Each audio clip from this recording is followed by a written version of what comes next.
Olá pessoal, tudo bem? Estamos aqui começando o 24º Vai Ter Café com o grande amigo Fernando Baeta. Seja muito Pô, bem-vindo. cara, obrigado você pelo Ah, convite, estou honrado de estar eu que estou aqui. honrado.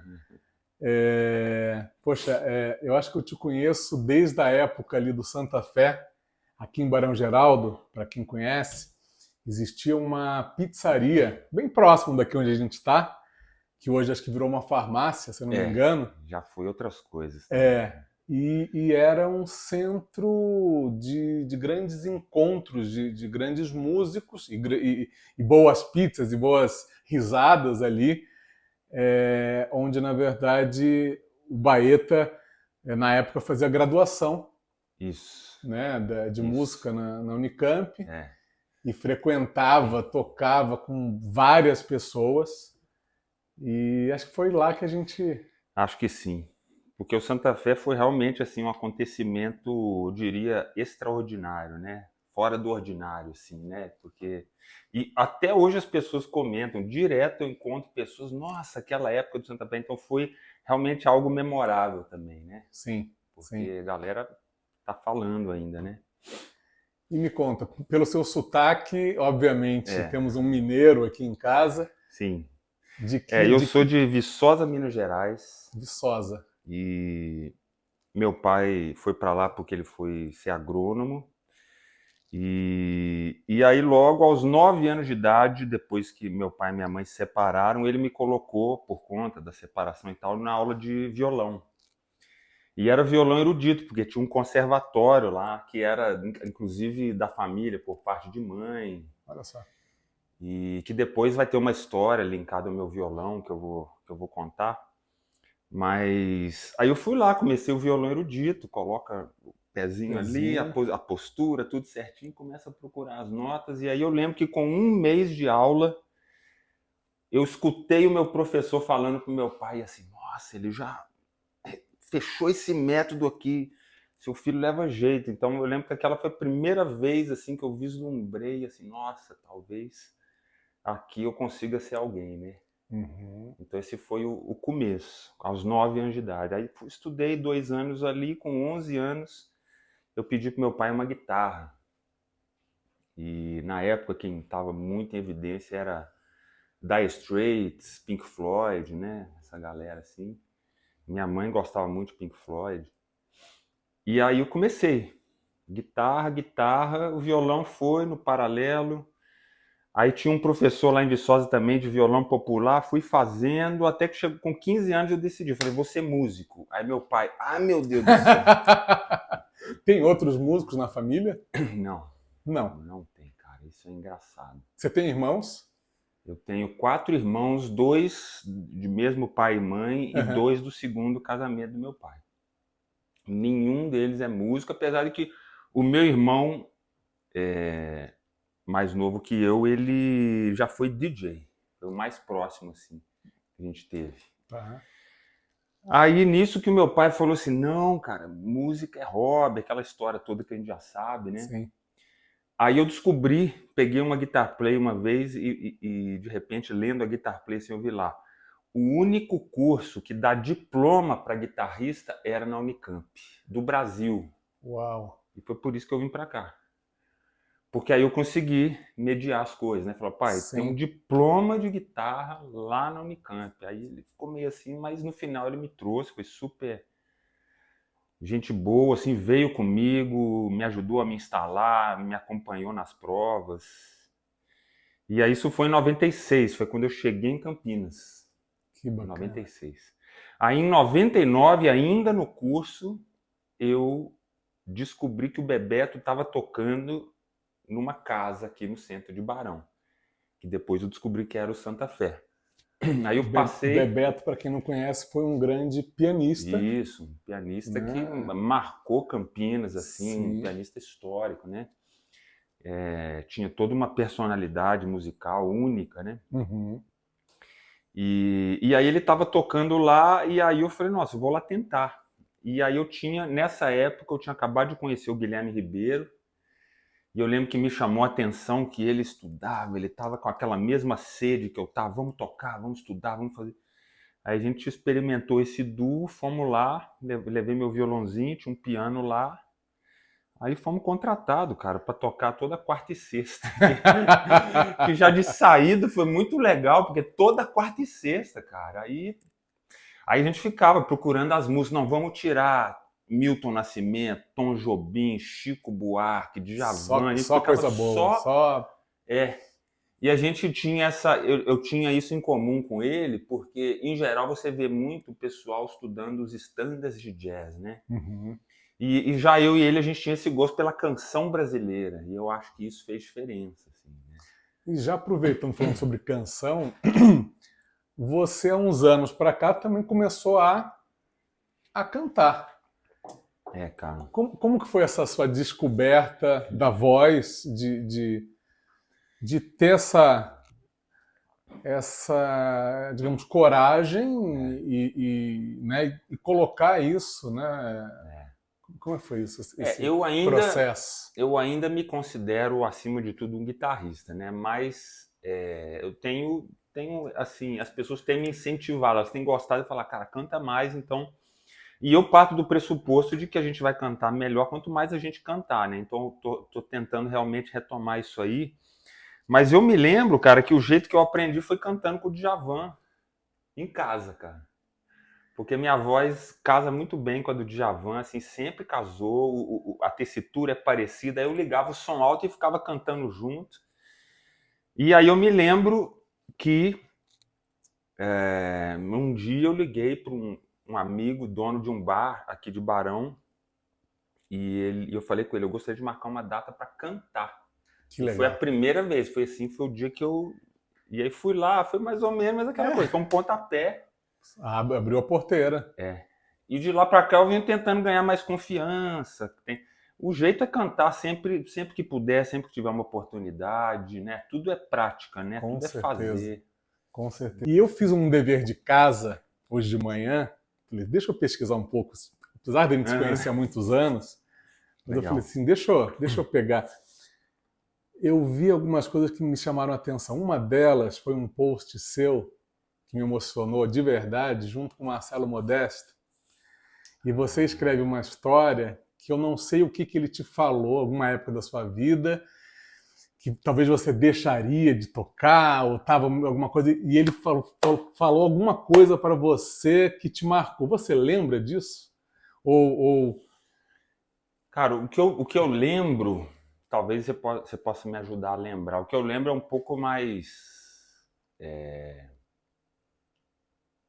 Foi um dia, porque logo que eu cheguei em Campinas e comecei a me enturmar com o pessoal da música, tinha aquela turminha que gostava de usar drogas. E aí teve um dia que eu colei com a turma. Manja, novinho, assim, fui indo junto. Ele chegou, me encostou na parede e falou assim, ó, você não. Não. Não. E ele ficou falando não, ele ficou repetindo não, ele repetiu não tantas vezes que... E eu, na hora eu fiquei assim, nossa, por quê, né? Mas depois eu entendi que ele já estava procurando sair daquilo lá, e depois ele saiu, né? Inclusive, eu admirei muito quando ele saiu, e ele toda hora ele estava com uma água com gás na mão, e aí foi que ele começou a tocar com o Chitãozinho, e aí ele começou toda uma carreira assim que ele alcançou outros níveis ainda, né? Mas foi isso, ele nada mais, nada menos do que me deu um comando assim. Que bom. E aí isso ficou. Falando sobre músicos que eu acho que estão fora da curva, quem são suas referências artísticas que você fala, nossa, esse pessoal aqui são pode ser daqui de Campinas, de São Paulo, da onde você quiser. Você fala, isso aqui é referência para mim. Cara, eu acho que para mim, eu acho que o meu assim master é o Milton, né? Que é meio óbvio, né? De um certo ponto assim, e eu estou sempre procurando interpretar ele de formas diferentes. Como instrumentista, eu tenho algumas influências. Eu gosto muito do Eric Clapton. Que né? legal. Que é a coisa mais adolescente, mais do rock and roll. Ontem mesmo eu estava aqui na academia, liguei um Eric Clapton, falei, porra, que massa, cara, ele sola muito, né? E assim, faz tempo que eu não ouço ele, mas eu identifiquei, falei, nossa, tem umas ideias que ele tá usando ali que eu acho que eu peguei isso aí, viu? Eu ando usando isso aí. Então, é isso no âmbito do rock, né? Gosto muito do Pat Metheny, assim, acho um gênio, um cara que produziu muito, né? Gosto muito de um pianista que chama Keith Jarrett, né? É um cara, assim, denso, mas é muito legal. E na cena de hoje, assim, da galera que tá por aqui, por exemplo, em Campinas, tem uma galera muito legal aqui. Eu admiro muito o Felipe Silveira, admiro muito o Bruno Piapara, pô, o Carlos Bala, né? Assim, Eu vi que você cantou ali um Djavan. exatamente. Fui lá com o Carlos Bala acompanhando. Dois Djavans. Numa semana eu fiz Esquinas. Vi. E depois eu fiz o Oceano. Esse aí eu não postei ainda, mas lindas músicas, tô lá, né? E quem mais? Pô, tem um pianista lá que toca com o Carlos Bala, que é o Eric Escobar, que eu admiro demais, né? Então, assim, tem muito músico bom aqui na região que mantém a gente ativo e ligado, assim, né? E em São Paulo tem uma artista que eu admiro muito, que é a Vanessa Moreno. Gosto da energia dela, assim, gosto dela, sabe? A voz dela é linda, mas assim, ela como pessoa, o jeito que ela é interdisciplinar, às vezes é música, às vezes é dança, às vezes ela até atua, né? Bem brasileira, né? Bem brasileira, gosta bem muito brasileira. de Djavan, interpreta muito de Djavan, e gosto muito da energia dela, assim, uma pessoa que me inspira. Hamilton de Holanda é outro que também, assim, um cara que tem um brilho, né? Sim. Então toda essa galera me inspira, assim. Que legal. Eu sei que você é músico, você compõe também, e você é produtor musical. Risada. Como é que foi essa história Então, de você começar a produzir? Tem até show que você produziu da Regiane, minha cunhada. É verdade. Uma das produções, né? Produção musical, né? Produção Com a produção executiva do seu irmão. Do meu irmão. Do Marcelo. Que escreveu as letras, né? Isso. A maioria, né? Também. Então, na época que eu tocava, que eu chegava nas bandas, eu já percebia o meu impulso de trabalhar a combinação entre os instrumentos, o encaixe, né? Porque a música ela tem uma coisa muito interessante que é assim, tem espaço para todo mundo, mas ao mesmo tempo todo mundo tem o seu lugar e a sua função naquele todo ali, né? E, então você tem que abrir os espaços, né? E eu sempre percebi em mim esse instinto, assim, nossa, mas podia encaixar isso aqui podia somar com isso pra gente chegar naquele. Aí comecei a perceber, acho que isso aí é um lance mais global, de arranjo, né? Sim. E aí eu lembro que a Rita Scagliuzzi, foi a primeira pessoa que topou, assim, e na época eu produzi o disco dela de graça, assim, pela experiência mesmo, ela topou, e dali eu nunca mais parei, assim, caprichei nos arranjos, fiz arranjos grandiosos, e mais ou menos junto com isso eu fui aprendendo a parte do software, porque para você ser produtor musical você tem que ter o domínio da parte digital ali, né? As gravações, a mixagem, porque tudo isso faz parte, né? E aí isso eu desenvolvi um tanto, né, com a Rita, depois com a Helena Porto, foi o segundo disco que eu produzi, foi da Helena Porto, depois o terceiro foi do Rodrigo Duarte, depois eu produzi a Ieda Cruz, aí foi, né? Mas depois, quando eu entrei no Gambicula, que foi esse período que eu fiquei fora da cena musical, assim, por 15 anos, lá dentro eu atuei muito gravando as músicas do projeto. E aí, quando eu me desliguei de lá, que foi durante a pandemia, aí eu estava com muita experiência nessa parte digital, de gravação e de produção, e aí, durante a pandemia, eu retomei esse trabalho de produção musical, e agora são dois lados que eu tenho, assim. Eu tenho um lado mais introvertido dentro de casa, que é a produção musical, onde eu Sim, recebo as pessoas, os sim. artistas trazem suas composições, a gente fica lá montando, né? Nossa, o que a gente faz com essa música? Será que a gente mantém essa levada? Será que troca a levada? Não sei, né? E o meu trabalho mais extrovertido, que é sair para tocar, né? O palco. E essas duas coisas me equilibram bem, porque aí quando eu não tenho uma demanda de palco, em geral eu tenho toda uma demanda de De produção produção. musical, aí eu corro atrás, entrego aqui, aí depois aparece, então eu vou tocar. Você tem tempo para dar aula também? Você dá aula? Então, eu estou dando pouca aula, porque eu parei de divulgar, mas sempre tem umas pessoas que procuram. Então, eu estou com alguns alunos. Guitarra. Então, tem guitarra, tem violão e tem produção musical também, alunos de produção. Você deu aula pro Léo, meu sobrinho. Exatamente. Meu sobrinho, o Léo, com que idade você deu aula para ele? Se hoje ele está com 14, você deve ter dado Ele aula estava com com 12, 12, 11, né? 11, E aí, exatamente, eu fui né? ensinando ele a endereçar ali, ó, coloca um bumbo aqui, coloca uma caixa aqui, agora vamos fazer uma batida. Beleza, agora que tem uma batida, qual que é o próximo instrumento? Vamos fazer um baixo. Aí a gente gravava um baixo e a gente chegou a Nossa, construir algumas coisinhas, assim, umas músicas eletrônicas lá. Ele trazia coisas pra gente copiar. Foi muito legal, cara. que show. Muito legal.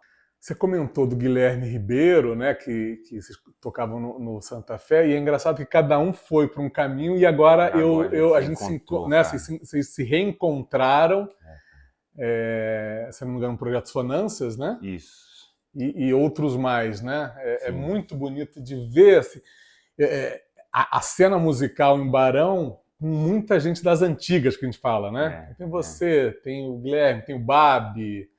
Bom, tem o pessoal aqui da Batataria que toda segunda-feira. O Pepa, né? O Zé Pepa, Zé Alexandre. Alexandre. Então, assim, são músicos de nome, músicos respeitados, músicos que tocam fora, né? Isso.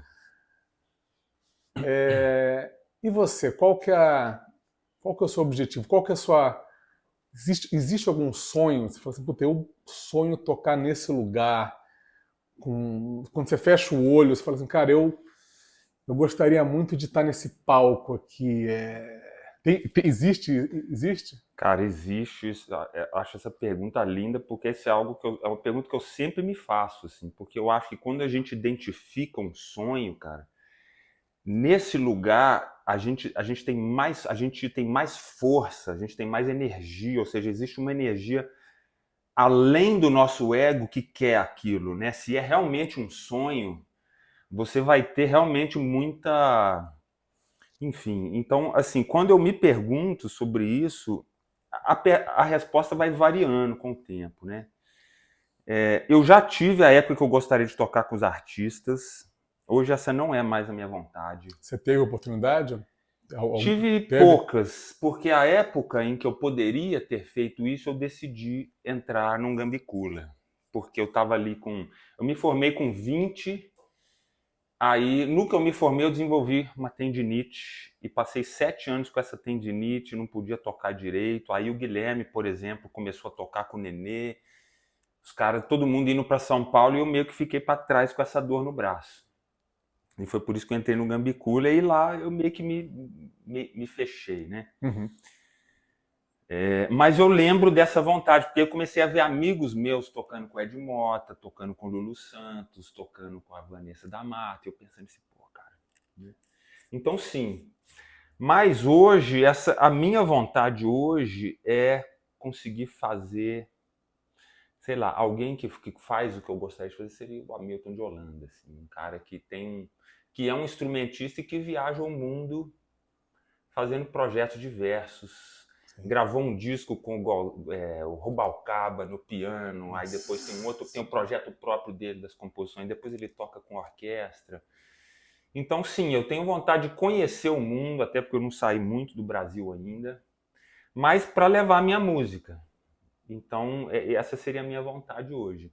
Só que hoje eu adiciono a isso, assim, porque eu também venho prestando muita atenção no fato de que isso é uma coisa que os músicos conversam pouco, assim, mas esse lance da tensão no palco, né, que você entra. Então, Eles não falam, a gente não fala muito disso, mas quando você sobe no palco, você fica tenso e você perde ali 30, 40% da sua Capacidade. capacidade. Tipo assim, o Verdade. que a gente toca Mas sozinho em você casa... deve perder 2%. É que eu escondo bem, cara. Eu escondo bem. É isso aqui. Você perde 1%. Não é Não, possível. mas assim, o que a gente consegue fazer em casa à noite, no silêncio, cara, sim. é 40% a mais do que a gente consegue pôr no pau. E eu não me, como é que fala? Não me...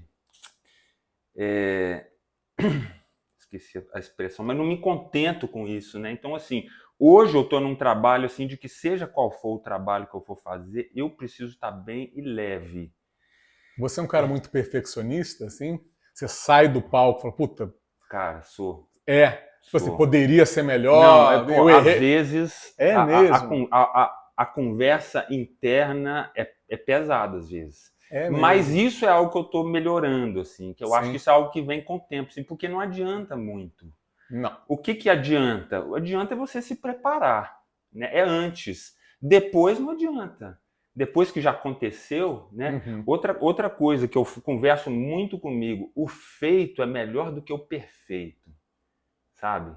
Então, foi lá, tocou, tá ótimo, cara, não foi perfeito, beleza, mas o importante é que você fez. E enquanto a gente estiver fazendo, a gente está crescendo. Sim. Entende? Sim. Então, por exemplo, fui lá no Alma com Carlos Bala, cantei Esquinas. Foi perfeito? Não. Né? Assim, mas é o que eu te disse, a coragem que você teve. Isso, porra, cara, é isso. É assim que eu acredito que eu vou crescer, né? E é palco, Isso. né? O treino é esse, né? Assim, isso. E quantos anos de palco que você tem? Na verdade, quantas pessoas, né? O público, é o que você falou, a dinâmica de banda, Isso. né? E em cima do palco, cara, esse superego que vem assim e pesa, ele não ajuda, cara. O palco, o ideal é que ele seja um espaço de play, de brincadeira, sabe? Você quer ver as pessoas em cima do palco sorrindo e brincando. E quando você está assistindo alguém no palco, essa pessoa erra, por exemplo, e ela tira uma brincadeira em cima daquilo e segue a vida, aquilo acrescenta ao show, né? Claro. Ou seja, o erro é menos importante do que a pessoa se fechar, né, numa cobrança ali. Então isso é uma coisa que eu tenho tentado conversar comigo muito, né? Se permitir, né? Se permitir. Isso, se permitir errar, se permitir não ser perfeito. Todo dia 10, né? Legal, tirar 10, legal, pô, muito... Mas tirar 8, então, mas tirar 9... eu sou muito perfeccionista antes. Então, as pessoas me convidam, eu falo assim, cara, eu gosto de ensaiar. Né? Eu prefiro ensaiar. Aí chega no ensaio, já estou falando, aí essa harmonia aqui, as pessoas que trabalham comigo veem isso assim, eu não gosto muito de ficar porque eu quero realmente, né? Porque esse meu sonho de um dia poder viajar, ele depende de eu estar sempre entregando algo realmente no capricho, né? Mas também tudo com equilíbrio, né? Então, se não der certo, o nosso trio aqui na Batataria de Segunda, tem vários momentos que a gente tenta coisa que não dá certo e depois a gente dá risada, a gente não fica, né, remoendo aquilo depois, mas é algo que eu estou conseguindo hoje. Sim. E pretendo conseguir mais. Com certeza. E falando da nova geração aqui, é engraçado que eu frequento bastante os shows aqui de Barão, enfim, da região, e encontro o Baeta na noite com pessoas da nova geração também. Nossa, né? Cara, isso é uma alegria. Não é? É muito legal, assim, porque são pessoas... isso é diferente mesmo. Quando você pega alguém que está ainda na Unicamp e você pega alguém da minha idade, você percebe já jeitos muito diferentes, né? E essa galera mais nova, eles estão muito na vibe da renovação, de estudar, de fazer, topam tudo. Então, você encontra uma disponibilidade muito legal, assim, né? E fora que eles, né, por exemplo, tem o... Como é que é o nome dele? O Pedro Couto, da guitarra, né? Um que está despontando. Amanda Camargo, outra pianista. Né? Então essa turma assim, eles são danados, cara. E eles, outra coisa que eu acho muito legal é quando você vê eles tão novos tocando tão bem que você fala assim, nossa, eu preciso pedalar, vamos lá. entende? Só que eu acho isso saudável, assim, eu acho que Sim, você está sempre estudando e sempre encontrando motivos para continuar a melhorar, é o que precisa, né? sim, Então, tocar com os mais novos, para mim, tem esse papel de eu nunca me permitir acomodar, sim. né? Recentemente eu te vi no palco com essa galera fazendo um tributo a Michael Jackson, É, que é cara, um dos seus fãs, né? Que é o, né? eu sou fã dele, né? Isso, Isso, exato, pô. Então, exato. isso era uma coisa, assim, na minha adolescência, eu era muito fã do Michael Jackson e escutava muito aqueles discos, que na verdade hoje eu reconheço que eram ótimos discos, porque tinha a produção do Quincy Quincy Jones, né? Jones, claro. E então, assim, foi uma ótima escola, inclusive de produção, porque Uhum. ele não deixava espaço, cara. Tudo quanto é lugarzinho, se ele colocava alguma coisa ali, né? E aí, quando a Amanda me chamou, eu falei assim, pô, vai ser muito louco, né? Tentar traduzir aquelas melodias na guitarra, porque seria instrumental, a gente não faz com voz. Sim, sim. Só que aí eu cheguei lá, ela fez tudo rearranjado, né? Poucos dos arranjos ela manteve do mesmo jeito, ela refez, né? Aí teve um período de ajuste ali, mas, pô, eu achei muito legal, cara. Porque aí ela também ali abrindo os timbres, colocando um sintetizador em cima, um piano embaixo, eu também podendo usar ali, pensando em vários timbres. Então foi. E a recepção do público é muito legal, porque quem que não Muito. conhece, né? Porra. Rei do Aí ela pop. foi lá, conversou com o Digão aqui, né? O Digão fez a Sim, mostra jazz. sim. E eles armaram de fazer com um trio um naipe de metais, né? Pô, E muito colocou bom. lá para fechar o domingo, né? Que tava todo mundo ali, Nossa, aquele show foi pá, no dia seguinte tinha um monte de. espetacular. Porque a Mandinha realmente ela mandou muito bem, assim, imagina um trio de metais e o batera muito legal também, o Léo. Então, assim, foi um puta som, cara, e bastante gente comentou, muito legal. Existe algum momento que você está longe da música, que você está em silêncio com você mesmo? Apesar que o silêncio faz parte da música, a pausa faz parte da Isso, música. pô, total, É, total. ou melhor, o que você faz quando você não está produzindo, você não está tocando? Como que você Equilibra, como né? você equilibra isso? Cara, ótima pergunta. Olha, hoje eu tento ser uma pessoa mais de convivência, porque eu já fui muito eremita, assim, muito isolado, eu sempre tive essa tendência, né? Então hoje eu tenho tentado cultivar boas amizades, cara. Isso é muito bom, né? Assim, realmente é algo que você precisa dedicar, né? Ligar para as pessoas, chamar para sair, ir lá, se abrir um pouco, escutar, né? Isso é uma coisa que eu tenho tentado me dedicar e eu faço questão de ter excelentes amizades assim na minha terceira idade, né? Na melhor idade, né? Então isso é uma coisa. E é um desafio para mim, porque eu sempre, esse meu lado mais isolado, eu suspeito, nunca fiz o teste, assim, mas eu suspeito que eu tenho algum pezinho assim no espectro autista, sabe? Que eu sou essa dificuldade social eu sempre tive, assim. Uhum. Mas eu venho percebendo como é bom, a gente se sente bem de ter amigos que a gente possa, né, se Sim, abrir. Isso é uma coisa. sim. E eu tenho uma prática espiritual que eu gosto de fazer e eu tenho tentado dedicar as minhas manhãs para isso. Inclusive hoje eu consegui fazer assim, que Que é bom. o momento realmente de eu ficar comigo. Uma meditação, uma. Isso, é. Eu não tenho algo assim tão fixo. O que eu Sim. gosto de fazer? Eu preparo um cafezinho. Eu Uhum. descobri recentemente o cacau que eu posso jogar ali no café, o cacau ele tem várias, né? Tanto que existe a cerimônia do cacau, ele é uma coisa que Sim. deixa Já você fez? Já bem. fez? Tenho feito. É, eu Toda fiz. manhã eu coloco 2 colherzinhas de Ah, cacau que ali e legal. vou bebendo, e aí eu sento ali e fico comigo. Aí tem dias que eu procuro ficar mais em silêncio, tem dia que eu tenho necessidade de me alongar, porque essa minha atividade musical, ela é meio atlética. Tocar guitarra como eu toco é quase Uma maratona. você tem que ser um atleta do instrumento, né? Então depois essa coisa de trabalhar minha coluna, porque eu sou muito alto, então aí cuidar do meu corpo. Recentemente eu lembrei que eu já fiz uma iniciação em Reiki, estou voltando a me aplicar o Reiki. Olha só. Então, hoje eu considero que para minha saúde mental, e vamos combinar, né, Renato? Hoje a saúde mental é uma coisa valiosa, né? E para mim, eu preciso reservar esse momento na manhã. Não é todo dia que eu consigo, mas quando eu consigo é muito bom, assim. De ou ficar em silêncio, ou fazer uma leitura, ou fazer movimentos, um pouco de yoga, alongamento. Tenho feito academia, isso tem me ajudado muito, Que legal. né, com as dores do braço, dores na coluna, tudo desaparece, eu fico mais vitalizado. Então, é mais ou menos isso aí. Eu já fui assim, viciado em ver filmes, gostava muito de ver filme. Assisti um filme por dia, assim, já tive essa média, assim, por anos a fio. Caramba! Agora isso passou, cara. Agora isso, eu não tenho mais isso, assim, mas quando eu vou lá e começo a ver, cara, eu já vi. Pô, indica 3 filmes bons, pô. Pô, com certeza. Qual que você fala assim, esse aqui vale? Eu te peguei agora, hein? Cara, porque são tantos, São tantos, né? Tantos.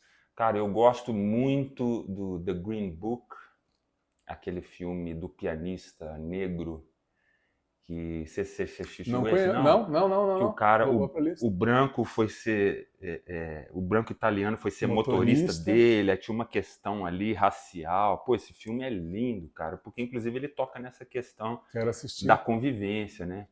E ele ganhou o Oscar de melhor filme, não sei que ano que foi, 2021, alguma coisa assim. Antigamente eu sempre dizia que eu gostava muito À Espera de um Milagre, sim, que era aquele do Tom Hanks, sim, né, no Corredor da Morte ali, eu gostava muito. Cara, e recentemente esse seriado aí do Adolescência, ele mexeu muito comigo, né? sim. Essa coisa da internet, o que ela faz com a gente, né? Muito doido, né? E de repente todo mundo se vê diante desse fenômeno e eu gostei muito porque, assim, esse seriado ele não vilaniza ninguém, assim, especificamente. Parece que a toxicidade ela é complexa e ela está espalhada, assim, né? Então eu gosto muito disso. Eu me incomodo muito com essa visão binária do preto e do branco. Esses são os bons e esses são os maus, né? Acho que a realidade ela é complexa, né? Sim. E eu gostei disso nesse... E teve um momento dessa série, que foi quando, acho que no final do segundo capítulo, que você assistiu? Assisti. O drone levanta, assim, e aí as crianças começam a cantar uma música do Sting, Fragile. E aí, de repente, você começa a ver lá no estacionamento, o local onde aconteceu a violência, né? E aquela música falando dessa fragilidade, né? Todos somos frágeis, né? E isso me toca, cara, porque, assim, a gente precisa parar de se machucar, né, cara? Sim. O ser humano precisa parar de machucar o outro ser humano, né? Então, me tocou nesse sentido. Que legal. Pessoal, os convidados que vêm aqui, alguns gostam de estar daquele lado da cozinha. Aqui é a sala. Ali, para cozinhar. Eu falei para o Baeta, o que você gosta de cozinhar? Você gosta? Ele falou, cara, na minha casa eu gosto de fazer vitamina. Aí eu falei, então vamos para o momento musical, que é bem melhor. Vamos do quê? Vamos fazer um Clube da Esquina. Bora. Pode ser, de repente, um Manuel Aldaz. Se eu já nem sei o seu nome, se eu já nem sei parar, viajar é mais, eu vejo mais a rua, espada, pó, o jipe amarelo,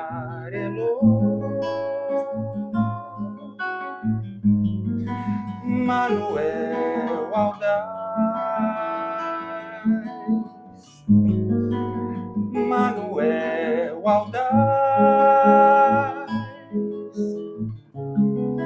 iremos tentar Vamos aprender, vamos lá.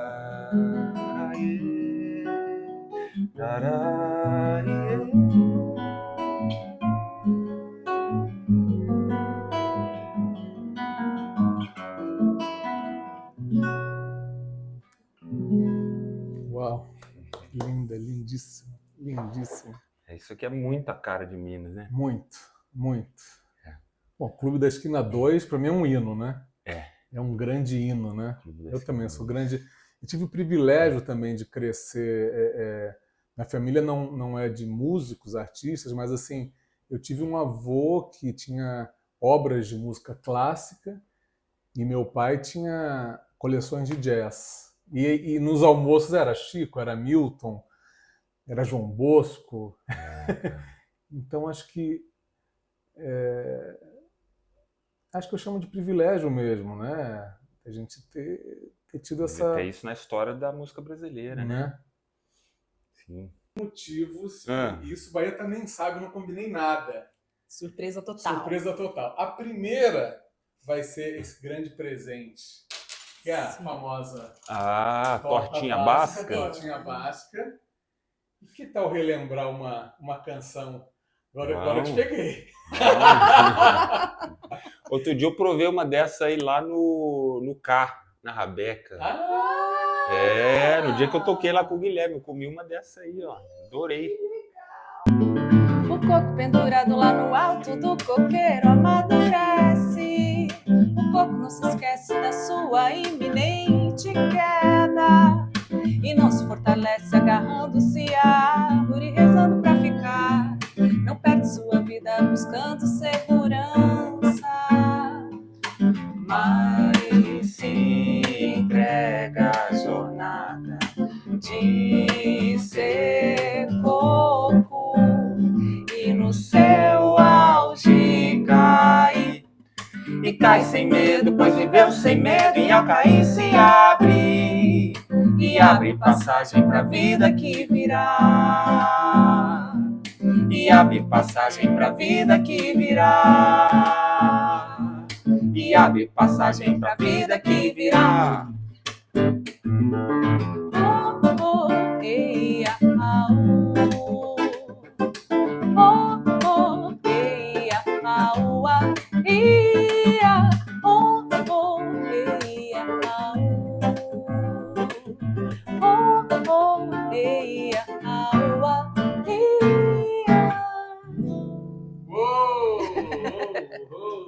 Muito bom. Esse é o coco maduro de Marcelo, é isso? Marcelo Michel. Isso. Eu gostaria de aproveitar esse momento que a Rê está aqui com a gente para ela falar um pouco da Rede Basca, dos produtos. Eu quero um dia filmar ela fazendo mão na massa, viu, Beca? A gente vai lá na casa dela, a gente vai fazer uma torta de nozes. Olha. Ou um red velvet, ou a própria torta basca. Surpresa. Fala, Rê, como é que foi esse... Bom, já vou começar a entrevistar a Rê também, né? Sim. Não, fala aí, Rê, fala aí. Como é que foi esse processo aí dos doces? Dos doces. Olha, tudo começou assim, eu acho que foi bem perto da pandemia. E aí eu fazia doces. Sempre fiz, gente, desde pequena. Assim, minha mãe já faz bem isso. E aí eu fazia para aniversários e tal. E as pessoas falaram, por que você não começa a vender? E aí foi eu lembro, foi uma Páscoa judaica, foi um Pêssar, que aí eu fiz o bolo de nozes com a geleia de damasco e tal, e chantilly, que é um chique, assim, o mais festivo, e o simples, que é só com glacê.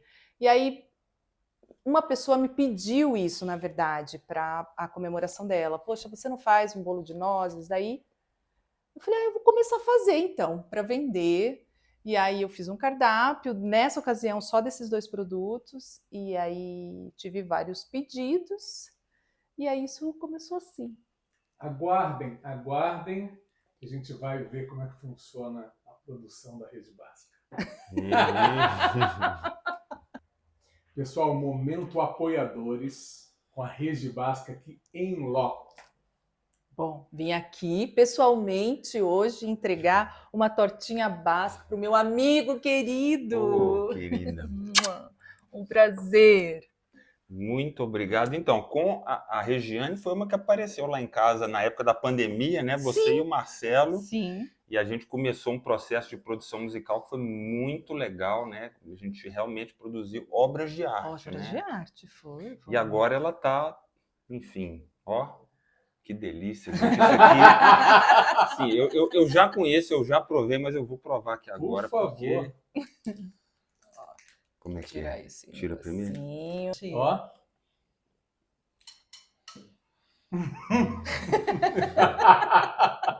Acho que tá bom. Que bom. Excelente. Ai, fico Que tão Adoro. feliz. Muito bom. Pessoal, outro apoiador que nós temos do projeto são os chocolates da Monjola aqui de Barão Geraldo. Vou presentear o Baeta aqui com esse chocolate 70% tuerê. Uau. Olha que maravilha. Nossa, meu, hoje eu tô me dando bem aqui, Né? hein? Olha que lindo, olha. Né?